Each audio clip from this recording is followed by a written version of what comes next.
Tamara, Wes, welcome to The Made Leader. Glad to have you here. Thank you. Thank Great to be you. Thank here. you for having us. And your book, Meaningful Work, if you want to pop it up there, Tamara. It released April 1st, and we're going to be breaking it down today. And it was a great read, very practical, and I think leaders will learn a lot from it. We definitely know that employees are looking for meaningful work. That's something that seems like a no-brainer. We're going to get to the business case in a minute. But before we do, what is meaningful work? Great question to start because there's a lot of misconceptions. And so I'll define it and then just maybe debunk a couple of myths. So, the way we define meaningful work is a work that helps you feel a sense of community, helps you contribute to something larger than yourself or something that matters, and challenges you to learn and grow. So, community, contribution, and challenge. Those are the three pillars of meaningful work. And those three C's emerged in our study of thousands of people across 25 industries. Those are the core components of what makes work meaningful, what makes us feel that the work we're doing is meaningful. One of the biggest misconceptions of meaningful work is that it's the same as purpose. And you'll see meaning and purpose used interchangeably very often in articles and, when people talk about meaning. And we found a key difference. Even though purpose is a part of meaningful work, it lives in the contribution C of meaningful work. It is not enough to make work meaningful. So the best way to think about it is mission-driven organizations, right? We work with a lot of nonprofits where the purpose is very clear and very deeply felt. People are drawn to that work because they are very connected to that purpose and that mission. And often though in some of those organizations, they don't either have a sense of belonging or community, right? Sometimes it's a toxic environment in that sense, or they don't feel challenged to learn and grow. There's nobody investing in their growth and their potential. And so work is purposeful, but not meaningful. And so that's a key difference. And another myth that we often hear is that meaningful work is the same as happiness at work. And that's also not the same. There's a big difference between happiness and meaning. And you can think about it as, happiness is a fleeting moment of pleasure or positive emotion of experiencing joy. And that's really important. Like we want moments of happiness in our life, but meaning is deeper and more long term. And so you can think of happiness as the sugary snack that you want, and it feels good and gives you energy in the moment. But meaning is a well-balanced meal with the Brussels sprouts that really is fulfilling and good for you over time. Yeah, the Brussels sprouts my kids won't eat. But yes, when you think about we're going to talk about challenge a little bit later. But yeah, when you are challenged with something at work, you're not necessarily happy in the moment. It feels hard. It feels difficult.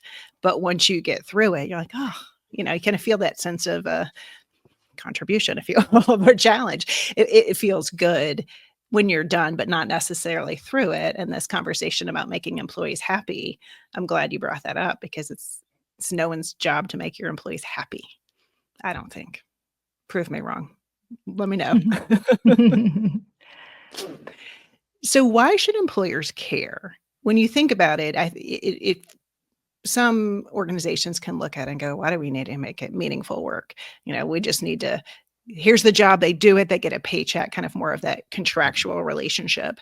But why should companies care about meaningful work? I think we're seeing less and less, or I guess fewer and fewer people with that mindset, the transactional mindset, because folks have recognized that that's not working. Employees, that's not what employees are looking for. There's really what we see as a broad-based movement for meaning. People want more than transactions from their job. They want to have connections with the people that they work with. They want to know that their work matters. They want the opportunities to learn and grow, right? And so from a business perspective, if you want to hire, engage, retain high performing talent. It's not a nice to have, it's a must have. And on top of that, there are several decades of research showing that meaning is the upstream factor that drives all of the outcomes we want. We've already talked a little bit about the employee level outcomes. So engagement, retention, well-being, those sorts of things. But at the team and the business level, it also drives productivity, innovation. There is new research out of Oxford showing that a lot of the elements of meaningful work drive things like outperformance in the stock market. That's a longitudinal study, following millions of data points. So really powerful research showing that this stuff it drives business results. So I think it's a key leadership tool these days. Yeah, and even especially when you think about organizations now, the job market's so tight, but you need these employees, like high talent employees have other places to go if they need to go. So it's that retaining that top talent, even if the job market's tight, is important.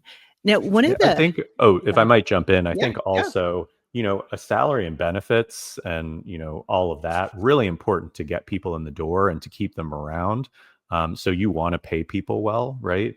And that doesn't unlock their best work, right? We don't work hard. We don't give our best. We don't work at the top of our potential because somebody's paying us a lot of money. We do it because we believe in the work, because we believe that it matters and that we matter in the organization. And so you can have high performing talent in your company, but you're not going to get their full, the full amount of work from them unless they feel like their work is meaningful. Yeah, that's a good point. Now, there's a lot of conversation out there about Gen Z wants meaningful work, right? I'm a Gen Xer, and I guess the storyline isn't there that maybe my generation doesn't care about meaningful work. I can definitely dispel the myth for myself. But when you did the research, did it matter what generation people were in, or was it really across the board, everyone, regardless of generations, looking for meaningful work? So what research finds, and our research, but other research as well, is that every generation cares about meaningful work and actually defines it pretty similarly. So we all want work to be meaningful. Now, depending on where we are in our career. So career stage matters more than generations, to which parts of meaningful work are more important to us in that moment. So people who are early in their career, so you can think about most of the Gen Zers kind of fall in that bucket, and that's why it becomes more of a generational thing. But those people, that are just starting out, they really focus on the challenge more. They want to be challenged. They want to be given opportunities to learn. They want somebody who believes in them and says, "You can do this. Here, I'll help. What do you need? This will be hard, but I believe in you. Let's go." So they want that championing of their potential. And then people like us, the Gen Xers, that might be a little bit later in our career, while it's still important for us to learn and grow, maybe the contribution C becomes a little bit more important, right? We are starting to think about the impact that we have and our contribution and our legacy, for example. And so career stage kind of matters more than generations, to like which C is more salient to you right now. But what the research shows clearly is that every generation cares about meaningful work, wants work to feel meaningful, wants it to be more than a paycheck. And we all define it very similarly. Yeah, thanks for answering that, because I think that is, the generation conversation's always one that happens everywhere. I'm curious what's gonna happen when, your kids are gonna be getting out into the working world, and then it'll probably that'd be another headline that'll be coming out. I mean, I'll say, so I have 3 Gen Zers, right? They're younger Gen Zers, 19, 18, and 15, but they've all already had jobs, and jobs that you don't really think are meaningful. For example, my son was a cashier at a grocery store for a summer. My daughters work at a little boutique in town that's selling children's clothes. And yet, even in those jobs, there can be meaning, because for one of my daughters, the store owner noticed that she's really creative, and so asked her to take over the store's social media and put together little cute outfits and kind of different looks. And she was able to bring in her love of Taylor Swift eras and create looks with.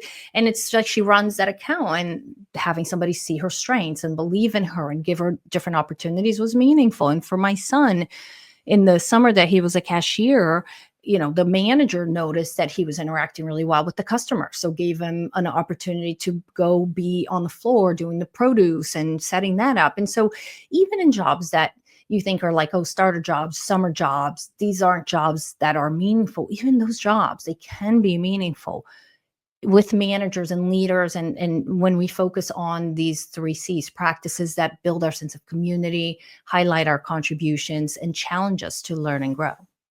Yeah, I love that for your daughter, that she had Mm, the owner see that in her, I because know. that does makes you feel like you're seen.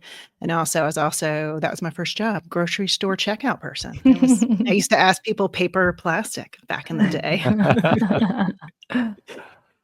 So you all mentioned alignment as well, and leaders aligning words with actions. That's one thing that I think people can spot, right? You can say one thing, do another, and that people's BS meter is up pretty quickly. But the thing that you brought up in the book that often, I guess, leaders don't think about, organizations don't think about, is the policies that support the values, right? And so, can you talk a little bit about how organizations or leaders specifically can look at, I guess, what they want, the behaviors they want to see, the values they want to see happen, how they may not be backed up by policy? Absolutely. I think so. A lot what we call alignment, this matching of the words on the wall, the values that we talk about, and behavior, especially leader behavior, is really critical for meaning at work. It's not something that adds a lot of value. It's not something that lives within the 3 C's, but it's the quickest way to destroy meaning at work is to have a misalignment there, to say one thing and do another, because then none of the rest of it matters. People don't trust you. People don't believe that Mhm. they're in a place where leaders are good role models, right? And so, obviously, it's really important that leaders show up and behave visibly in ways that are aligned with values and that are advancing the kind of culture that you want to see in an organization. And very often that gets a lot of focus, but then company policy, procedure, things like that aren't as aligned with values as we might think. So, a great example of this is in the incentives process, right? So, I worked at a company that was really big on teamwork and collaboration. That was one of our values. It's really important that we're supporting each other and, helping each other do our work. But it was more of a, like a sales oriented position, right? And we were commissioned individually on the things that we sold, right? So if I sold something, I got paid. But if you sold something, you got paid. So I wasn't really incentivized financially to behave in a way that was aligned with that value of teamwork. Why would I help you out when essentially it's taking money out of my pocket? Right. And so thinking about how bonuses, how incentives are aligned, also just the ways that people get promoted or recognized within the Mhm. organization. These are all subtle cues that also need to be aligned with values as well. Yes, definitely, and that's a common one I see, is that even teams trying to have that collaboration's not rewarded, but they don't even have similar goals that they're all working towards together. Mm, So I like that you point that out, because I think it's just, how can you even look at what you're doing, how you're rewarding, how you're saying, pi rewarding in the terms of, giving people positive feedback and reinforcing that behavior. So I'm glad you brought that up, because I think it's missed a lot. Um, and another thing, when we talk about community, I don't think leaders often think that they're building community, like that's something that is their job, and some people find it super awkward, right? They're like, "We're just gonna get down to business." So, what are some ways that middle managers can foster a genuine connection with people, even if it makes them feel a little awkward? Yeah, that's a really great point and good to acknowledge that sometimes it feels awkward. I think especially in the past 5 years, right, when we all kind of went remote, and tried to figure out these new ways of working with the pandemic, right, and keeping the ball rolling. And it was amazing what we were able to do. And one of the things that was lost the most was the sense of community that sometimes kind of naturally would happen as we were all in the water cooler getting coffee or talking about the shows we were watching. It kind of lent itself more for it to happen more naturally. Right now, we're in this new hybrid and remote reality, and it can feel awkward or sometimes even forced. And so let's just acknowledge that. And what I will say is that the most powerful question in our study that predicted a sense of community was, does your leader care about what's happening in your life outside of work? Right? Does your leader care? This word is important. It's not just know what's happening in your life outside of work, but care.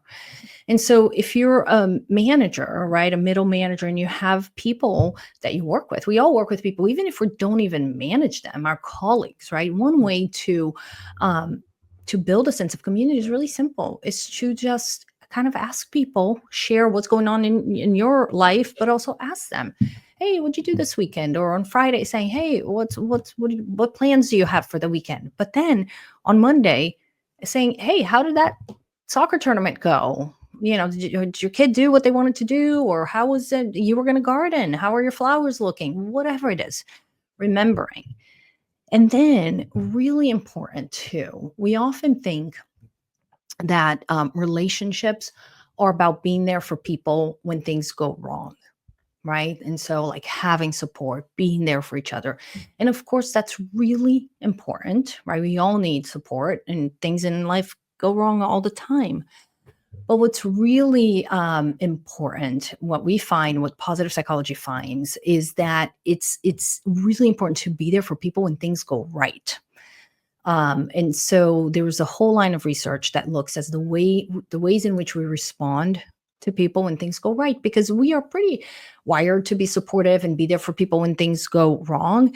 But we're not really taught the importance of being there when things go right. And at work, we share positive events with others 3 times more than we share negative things. Sometimes we don't want to talk about negative things at work or whatever, but we usually do. Like we might come in on Monday and say, hey, Jen, guess what? My son, remember that soccer tournament I was telling you about? He scored 3 goals and the team won in the last 20 seconds. It was amazing.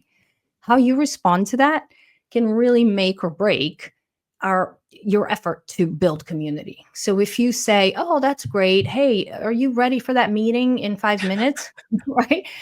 That's really not helpful. And if you say, oh my God, that's great. It reminds me of my son when he was your son's age, all scored 20 goals and won the whole tournament. That's also not helpful. Right? Story topper. Exactly. But the response that really helps build trust and belonging is what we call engage and elevate. You want to engage the person, ask questions, and then elevate what they're feeling. And so you want to say, oh my goodness, that's amazing. 20 seconds left. How was it? Did somebody pass to him? And you just start asking questions, and you give that person 20 seconds, 30 seconds to kind of relive and reshare that positive experience. And that really, really strengthens our relationships and our sense of community. Yeah, it seems kind of obvious, right? That you would ask people about the personal side of their life, but it can be missed because you're saying, yeah, let's get to the meeting, right? We don't have time for this. Yeah. Leaders who say, I don't have time for 5 minutes of a connection activity. That's just going around asking people a question. You have to build it in. I mean, in the modern workplace, it has to be intentionally created, and that's the part that's up to the leader, right? You don't necessarily have to be the person that's single-handedly building community with everyone across the organization. What you do have to do is create the space for other people to do that, and so that could be that 5-minute connection opportunity, right? Vivek Murthy, who was the former Surgeon General of the U.S., has a practice called Inside Scoop that he implemented, when he was in that office. And it's just 5 minutes at the beginning of each weekly team meeting, and someone brings in or shows on the screen, a photo that's meaningful to them, or an object that maybe they got on a trip or got from a family member or something like that, and then tells the story of the thing and why it's meaningful and background, and that's it. It's just an opportunity for people to, it's an invitation for people to bring a little bit more of themselves to the table, and maybe that sparks some conversations afterwards, or helps people identify a shared interest. And he found that really elevated not only the sense of community, but also collaboration across departments. People got to know each other. They were talking about ideas and innovating and creative. And so it really lays the foundation for people to bring their full ideas to the table, which we really need in the current environment. Yes, yes, we do. And it's kind of like an adult show and tell. That sounds kind of fun. Kind of. Yeah, Yeah. and so I was just talking to a bunch of leaders this week in an organization preparing for a session we're doing together, and one of the biggest obstacles they face to having these moments of connection is they're all in meetings all day, back to back to back, right? And it's jumping in, and it's with different sections of the organization, and they're putting out fires basically every day, all day. And any moment that they have to be in their inbox responding to emails and putting out more fires. And so even though it is really common sense, you're like, duh, like it really isn't common practice. We are all just trying to get through the day and putting out fires, and it's so important to build that personal relationship. Yeah, I mean, it is just the climate, the organizational climate. You are going back to back, and you're like, oh, you kind of get in that mode, right? Let's just get to it.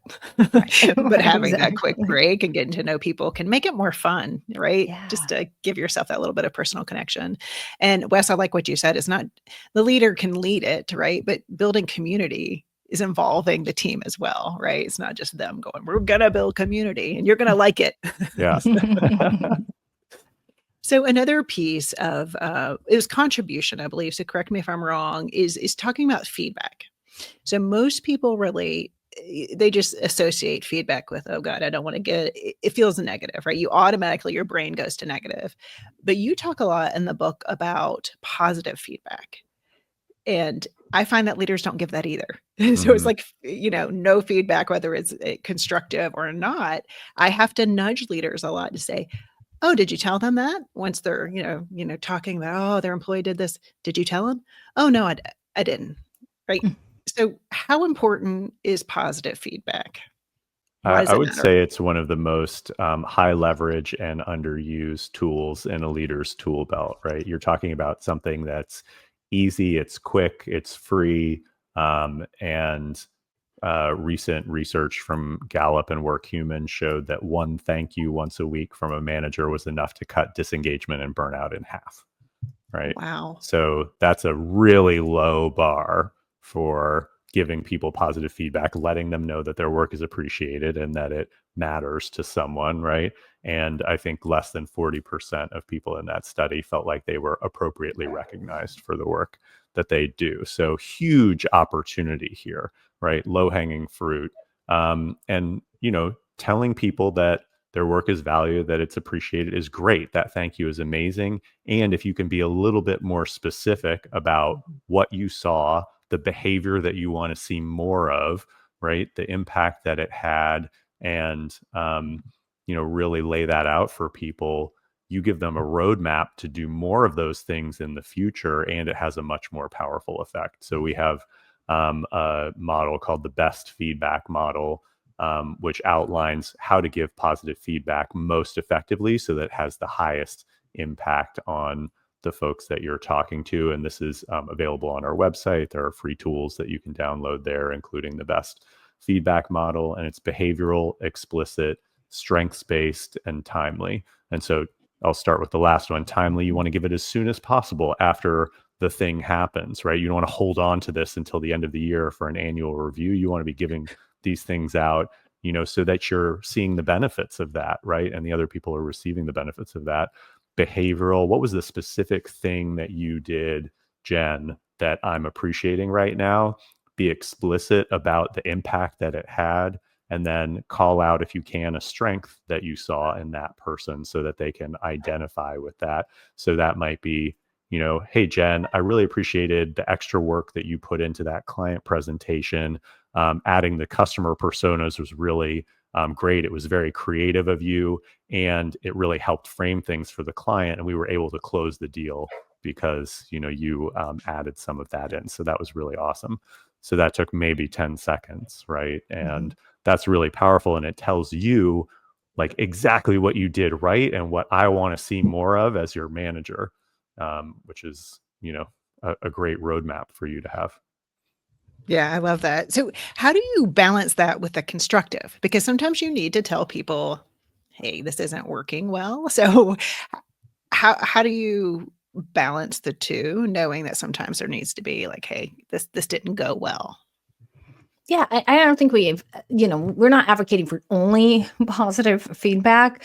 I think we're saying in addition to the feedback you already give, because I think the constructive feedback is pretty ingrained already in the operating system of organizations, right? Whether Not it always is well delivered, not though. always well delivered, Definitely correct. not in my experience. Not well delivered, but like that's what people most think of about feedback. Mhm. Okay, performance review, here we go. Let's talk about all the things. And so um the good news is too the more you give feedback, right? The more you're always highlighting things, whether it be positive or negative, the more the easier it becomes, and the more it just becomes the way things are done around here. So even giving more positive feedback allows you to dig into the constructive feedback when it's necessary as well. It helps build the psychological safety of speaking up and speaking the truth, and knowing that that is valued here, that there aren't going to be negative consequences, right? A lot of times we're afraid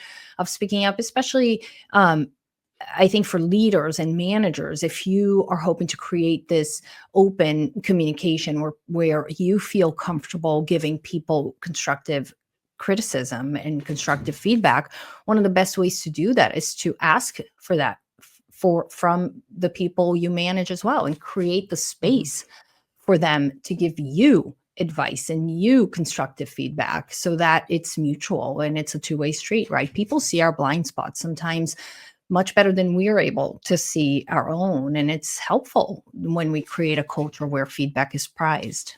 Feedback is a Yeah. gift. I agree with that. Like all of those things, like absolutely feedback is a gift and critical to course correcting and helping us learn and grow. And I think it's also one of the most difficult things, like when we're doing manager trainings, or supporting leaders. One of the things that always comes up is like having a difficult conversation, giving feedback. These are things that people really struggle with for a lot of reasons and tend not to do very well. Mhm. Right. And so then the feedback isn't received well. So then it becomes something that, we try to avoid. And so I think the SBIA model, the situation behavior impact action model, is really a great one to, for your listeners to look up if they're trying to figure out Mhm. how do I effectively give feedback that's constructive. And I think also, when we're talking about, putting on like focusing on the challenge bucket, right?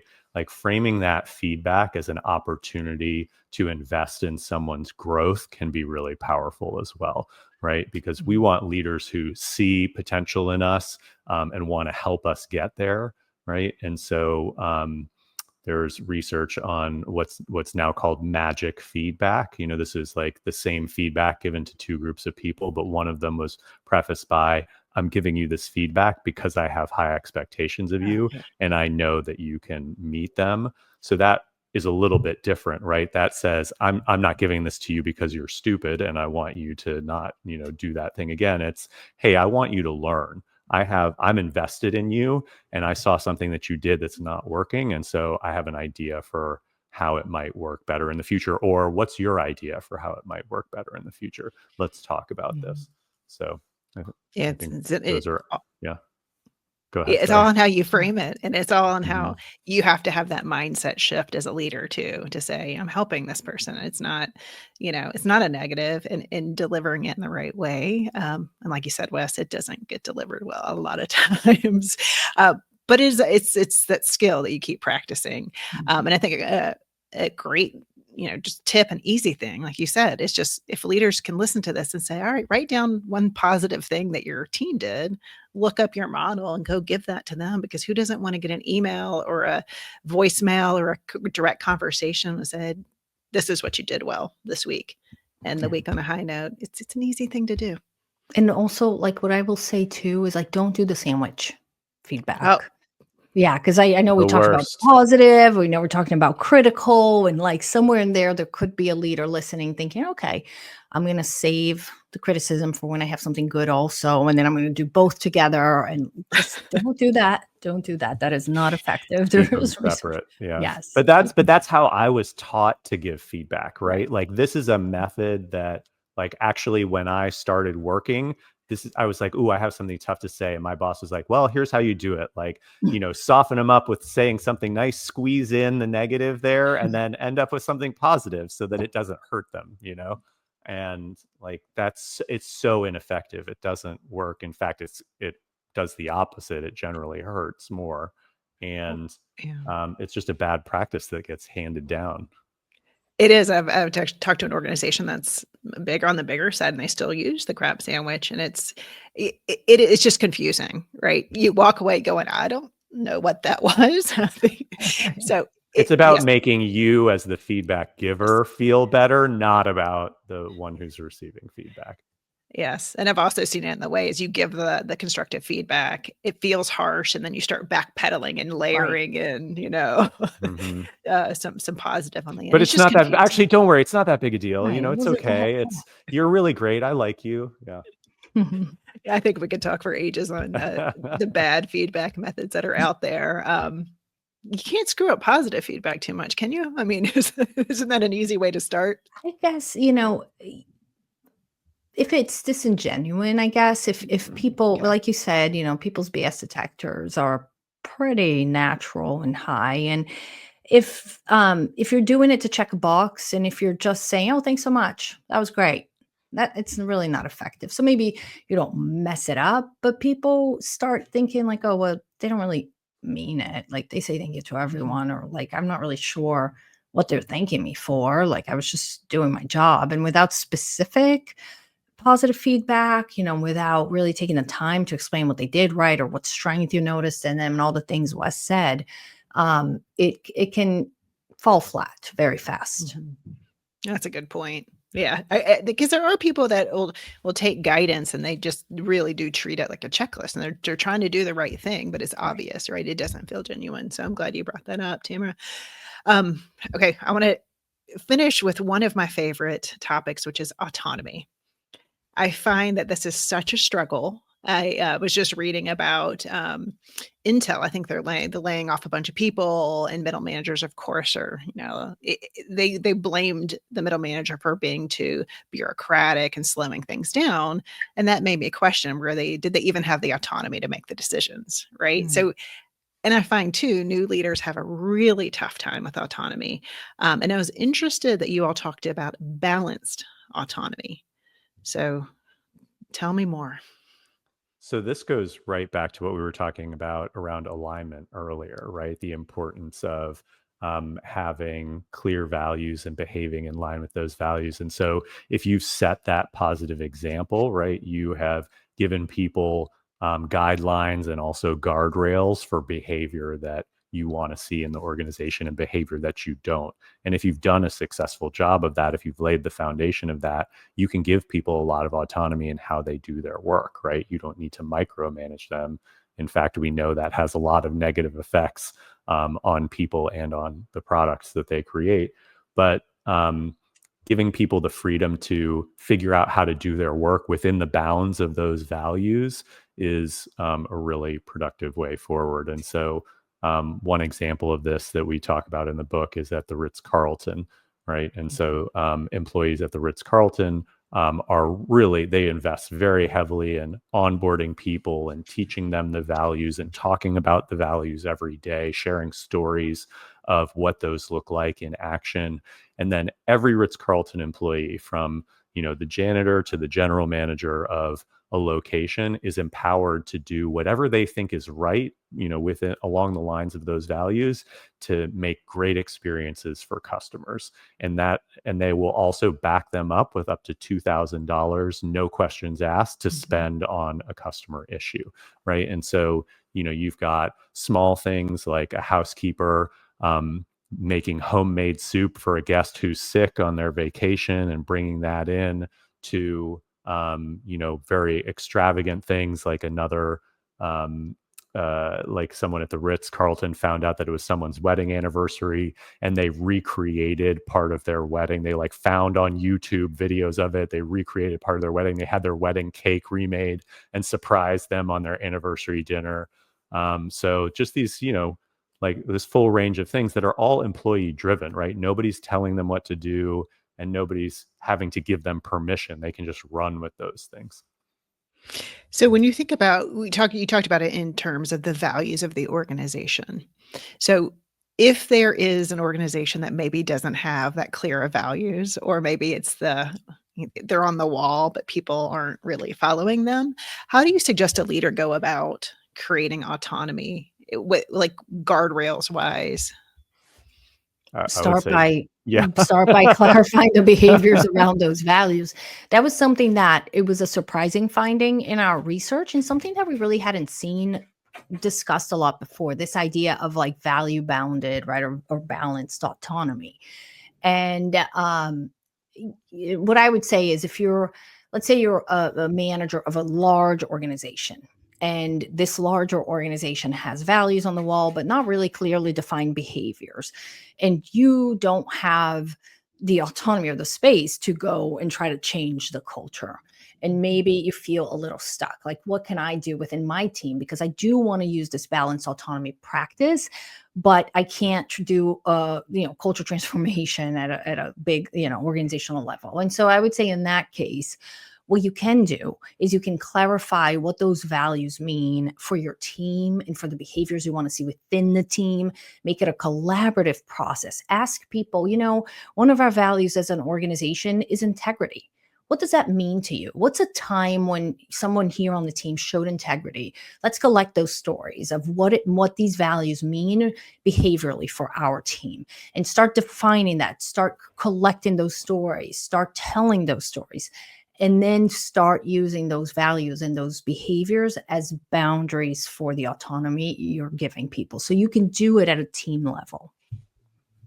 Yeah, I like that. I like that, involving everyone, not just saying, here are the values, but you're saying, when have they shown up? Because sometimes the behaviors aren't clear, right? How it shows up in your work. The values aren't clear. Sometimes it shows up in ways that aren't aligned, right? And those are important conversations too. And somebody might say, well, one of our values is transparency, but I always feel like I'm the last person to know what's going on. Or I always feel like there's like chatter behind closed doors that so I don't feel like we're living this value. And so then there's a conversation. All right, what can we do? It's a great What's feedback for framing, exactly. framing for feedback. Yeah, absolutely. Yeah. And so I think at a middle manager level, that's a really important way to kind of go a little bit upstream from the autonomy you want to give people, to kind of generate those expected behaviors together. And then you can use the practices in balanced autonomy. Yeah, and I like what you said in the book, is like, this is actually where the leader does less, but you may need to do some work up front to establish the guardrails, to say, check the values and the behaviors. But then it really is letting people do the thing, which is very uncomfortable for some managers. I mean, I'm high on the autonomy. Most people are. I know there's research around autonomy, but it makes such a difference. All right, so when you think about a middle manager, I'm going to ask you both this question, so prepare yourself. All right. So for a middle manager listening who wants to make work more meaningful for their team, what's the one thing they can do differently tomorrow? I'll ask you both, so they'll have two ideas on what they could start with. Whoever wants to go first. Wes, you go. You go first. I would say just remember to say thank you. I think it's the easiest, like I said before, highest leverage thing that you can do. And I think it's also a gateway to seeing how powerful that is and to thinking about other things as well. You're like, wow, like this actually made much more of a difference than I thought. I wonder how else I can be recognizing people, or I wonder how else I can be investing in people to help them do more and better work. Okay, so say thank you. That is an easy one. Now I'm trying What to you got, pick Tamara? between. I'm trying to pick between two because, like, Wes talked about one in contribution, so I'm going to talk about one in challenge, and then maybe Wes can do another one in community. So we give all three C's the importance they deserve. Okay. So in challenge, we talked about autonomy, right? That falls within the C of the challenge of developing people. And the other big practice in that C is what we call putting people in the zone of possibility. And the zone of possibility is where high expectations meet high support. And, so often organizations have these like high potential individuals, right? That they put a lot of effort into developing those individuals. And those are usually 5 to 10% of talent within the organization, which leaves 90 to 95% of people in an organization kind of swimming in a pool of low potential, which is not great. And so, as a manager, if you ask yourself a question, what if? Right? A what if question. What if everyone on my team is high potential? So start with that question. And then how does that change how you engage with them? Where are you going to find the potential within them? And then give them opportunities to develop that and the support to get there. Right. And think about it. One of our mentors talks about it as one leader having a hand behind your back, kind of pushing you towards the best version of yourself. But the other hand is under your shoulder, supporting you through the toughest terrain. So this high expectation and high support zone of possibility is where people can reach their full potential, perform at their best, be most productive, highly engaged, is where we all want to be and where organizations want us to be. And so it's important for managers to help us get there. Yeah, you pushed one of my hot buttons, the high potential. Ugh. Yeah. It really annoys me because, yeah, it does make you seem by default everyone else doesn't have potential. So I like that you said that. All right, Wes, you're on the hook for the third one. Oh, that one's easy. It's just to ask people what's happening in their lives, like as a way to build community. As Tamara said, it's really powerful. Like, hey, what's happening with you? What happened over the weekend, right? And then the secret is to actually pay attention to their answer and engage with it, right?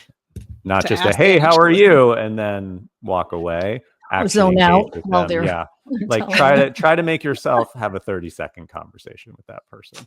And if you can Oh, handle that, you might see some big changes. and if you can't handle that, you may need to question yourself a little bit. Right. Maybe do a quick meditation or something and get yourself zoned in. Well, thank you both for this. It's a wonderful book. I highly recommend leaders pick it up. Where can people find out about the book and about you both? The best way to find out about the book and find us is on our website, which is www.makeworkmeaningful.com. On there, we have a free assessment that you can take to evaluate where you are on the 3 Cs in your own leadership and where you might want to focus on to start. We also have a bunch of free resources you can download, like the best feedback model and other models that we share in the book. And then you can also find us both on LinkedIn and on Instagram. We're active and we post there. We love to engage. And so follow us there. Great. I'll link that all up in the show notes. But any last thoughts before we close out? Anything I didn't ask you or anything you want to make sure our listeners hear? I think, often we think of meaning or meaningful work as these big, intense moments of, oh my gosh, I changed the life, or, I saved a life, or something like I got the big promotion.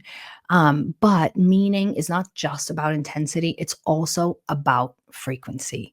And every job, every day can be meaningful if we focus on moments that matter. And as leaders and as managers, we can help create those moments for the people that we work with.